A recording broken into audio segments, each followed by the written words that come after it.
I do understand there's a lot of data out there, but our contention is that that data is false. And we would also point out that there are other surveys like YouGov polls where they point out that about 25% of people who identify as very left-wing or very liberal say that political violence is acceptable.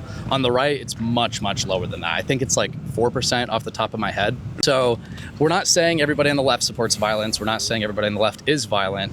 But more people on the left support violence. And if we look overall at all violence, not just murder, because, if you're just looking at murder, it can be a bit hard to tell because of the way you're labeling people. But if you look at all violence, like all the violence that occurred in the riots that happened in 2020, riots happening still today. He was just at a riot yesterday, last night.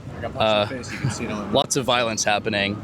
Looting, stuff like that during the riots. If we look at the totality, we would say that left-wing violence is far more prominent. So I assume you're talking about the BLM riots. Yeah. I think that happened all over. Let's say like LA, California. I think most people say that the cities are lit on fire. I doubt you could probably name a city that was lit on fire.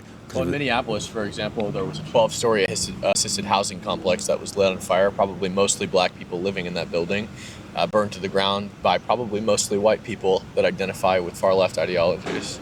Hold on, I'm so sorry. Something just played in my ear. In Minneapolis, there was a 12-story assisted housing complex burned to the ground, a building that was likely mostly occupied by black people and was burned by white people in the name of protecting black people.